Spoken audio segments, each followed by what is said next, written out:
we are going to be looking at bar graphs and comparing parts to wholes and parts to parts.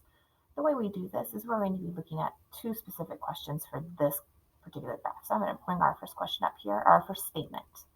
The first statement says that country kids like to hang out 5 times more than country kids do. So when we look at this graph, we can see that our country kids are orange, our city kids are blue. So we are going to come over, it says city kids and hanging out. So I need the blue, and then I look at our bottom here and I see that the blue is hanging out here. And then I follow this over, I see 5. So I'm going to put a 5 there. I'm going to put a 5 here. 5 times more than country kids do. So country, and it's the same situation. Come down here and only 1 does. So when we read this, it's is 5 times what the kids at the country do, which is 1.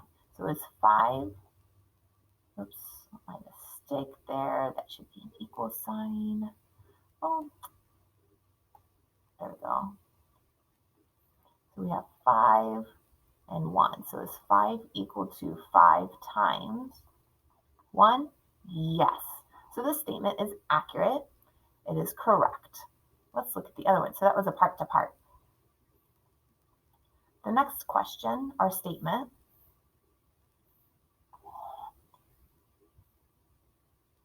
our next statement says that country kids like playing outside more than city kids, like doing inside activities, reading, and hanging out combined.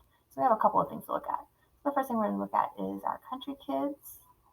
We know that is orange. And looking at playing outside. So when we look at the bottom, playing games outside. So this one, so we want the orange. That says 18. So we're saying that the number for this one is 18. More than the city kids like, so let's switch colors to that orange. Doing inside activities, we are needing to find the activities that are inside, reading, and hanging out. So inside, reading, and hanging out. So we're going to look here, we see 8, 10, and 1. So we're going to add those up. 10 plus 8 plus 1. This makes 9. This is 19. So when we add those up, we see that 19 is greater than 18. So this one is not true. It is a false statement. Now we're going to do the same kind of idea. This is a single bar graph though. You see each one only has 1 bar. We're going to go with our first statement being about 1/3 of the students ride a bus or car. So we need to find out how many kiddos there are. So we have 40 because we're reading the bar. This is 30, 35, 20, and 10. So when we add this, I'm going to join those two for 70, plus these two for 55, plus this one for 10. So when I add those up, I have 5 in the ones place, and then that's 12, that's 13, that's 135 kiddos altogether. And I need to know the ride a bus or car. So bus and car. So 10 and 35 is 45 out of 135. And we need to know if this is 1/3 of that.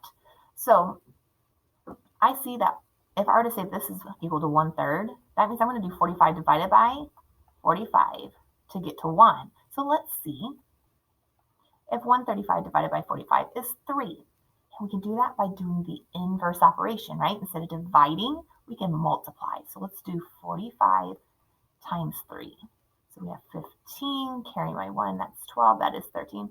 That is an accurate statement. It's about 1/3 of the students. So our next one says that fewer than 50% of the students walk or ride a bike. And we already discovered that we have a total of 135 kiddos on here.